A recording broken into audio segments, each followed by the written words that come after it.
Deion Sanders says Colorado has the better team. So why do Buffs keep losing? When Deion Sanders arrived in Boulder, he didn't just bring a football philosophy, he brought a movement. "We coming," he promised. The slogan wasn't just a rallying cry. It was a declaration of destiny. Fast forward 3 seasons, and that promise feels more like a haunting echo. The Colorado Buffaloes, once the most electrifying story in college football, are now trapped in a frustrating paradox. Coach Prime insists his team is better, more talented, more athletic, yet the scoreboard keeps saying otherwise.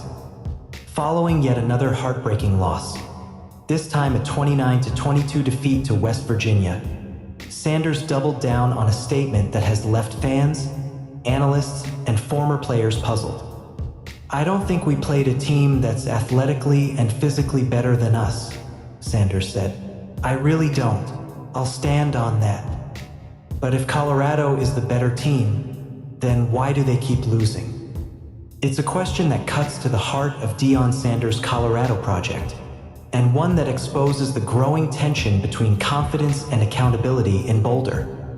The confusing message: better players, worse results. Sanders' comments after the West Virginia loss weren't an isolated incident. They're part of a pattern, a strange mix of bravado and self-critique that has defined much of his public persona this season. After losses to BYU and TCU, he offered almost identical refrains. Colorado was the better team, more talented, yet somehow came up short.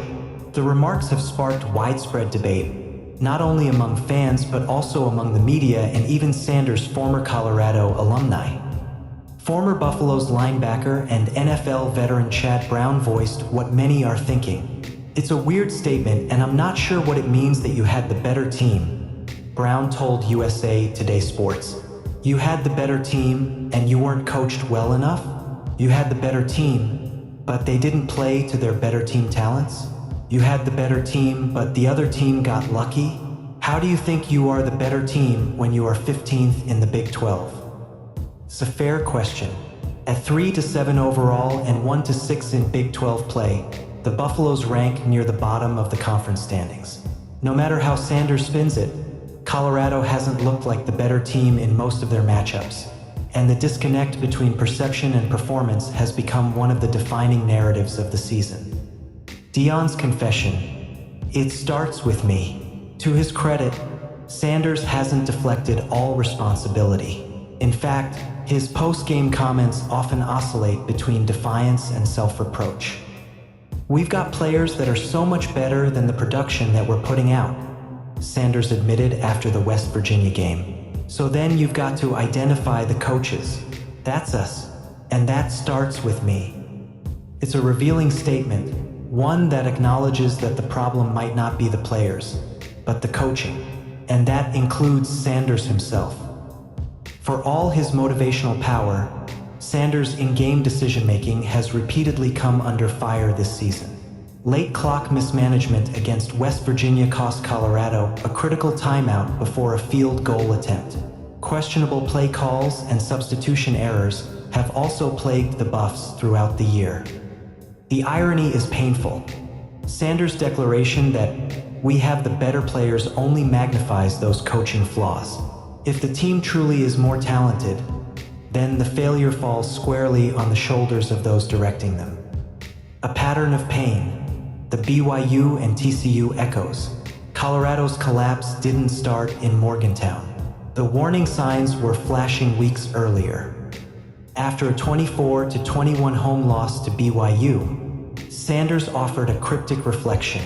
"I'm upset with a few things," he said, "but sometimes when it seems like you had more talent, but you didn't quite win the game, it makes it feel somewhat awkward." Then came TCU. The Buffaloes fell 35-21, undone by sloppy execution and poor tackling. Once again, Sanders went to the better team narrative, but this time, his comments were met with mockery. When TCU football's official X account reposted Sanders' quote alongside the phrase "no disrespect," it wasn't just social media snark. It was symbolic of how the college football world's patience with the Prime experiment is wearing thin. Even Denver radio took notice.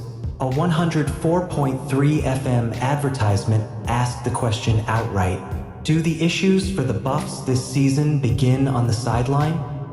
For a man who's built his image on commanding belief, that kind of local skepticism stings the most. A season of contradictions. The contradictions surrounding Colorado football this season go beyond quotes. They're baked into the team's DNA.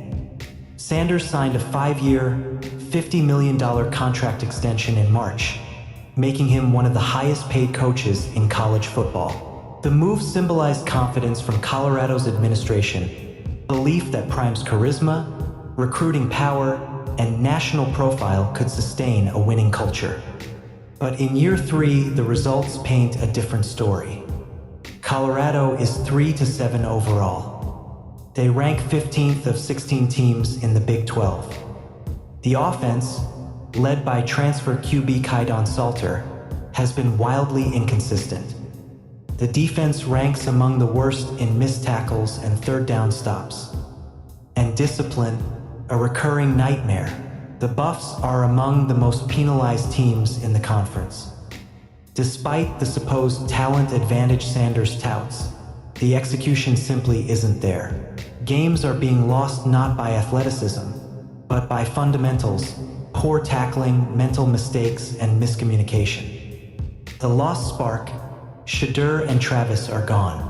Perhaps the biggest difference between the 9-4 Cinderella run of 2024 and the current 3-7 disaster is the absence of Shadur Sanders and Travis Hunter, two generational college players who defined the Prime era.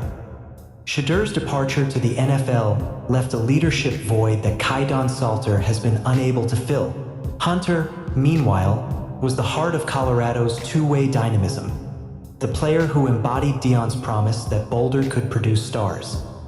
Without them, Colorado's offense lacks rhythm, and its defense lacks swagger. The team feels flat, a reflection of both lost leadership and eroding confidence. In essence, Deion built a brand around star power, but stars graduate and brands don't win games, systems do. Roster management woes and transfer gamble. Deion Sanders revolutionized college football's transfer portal strategy when he first arrived at Colorado in 2023, famously telling players, "I'm bringing my own luggage, and it's Lewis." That mass roster overhaul drew both applause and outrage, but it worked for a season. Now, it appears to be backfiring.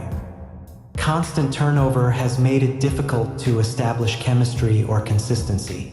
Players come and go. Leadership never solidifies. Even some of Deion's hand-picked transfers have failed to deliver, and he's admitted as much. "We missed on several players," Sanders confessed recently. It's a rare moment of candor from a coach known for his unshakable confidence.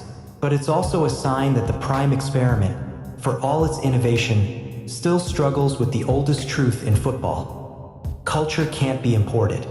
It has to be built. The pressure cooker ahead. With 2 games remaining, Arizona State, November 22nd, and Kansas State, November 29th. The Buffaloes are playing for pride more than postseason. But for Deion Sanders, these final weeks are about something deeper. Regaining control of the narrative. He knows the whispers are growing louder. Analysts are questioning whether his larger-than-life personality has overshadowed his actual coaching.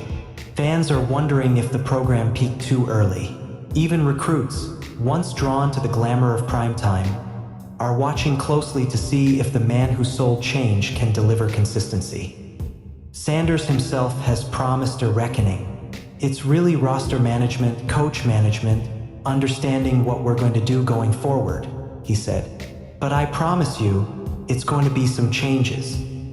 What those changes look like, new assistants, a new quarterback, or another portal overhaul, remains to be seen. But one thing's certain.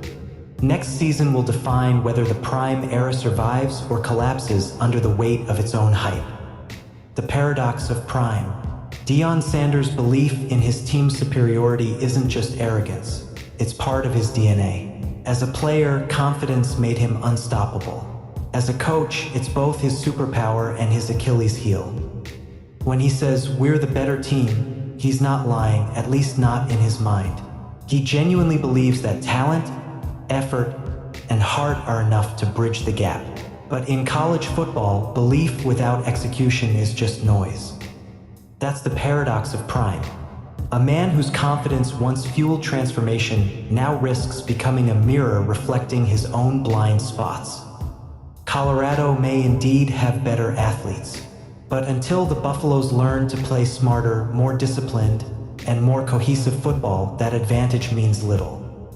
As Chad Brown put it, and as Deion himself must know deep down, being the better team on paper doesn't matter. Being the better program does. The road ahead, faith or fracture. At 16 to 19 across 3 seasons, Deion Sanders stands at a crossroads. His brand is still powerful, his charisma undimmed, but his results are slipping. The next moves he makes, in coaching hires, roster management, and leadership, will determine whether the Colorado story remains a bold experiment or becomes a cautionary tale. For now, his belief hasn't wavered. "I'll stand on that," he said again, defending his claim that the Buffs are better.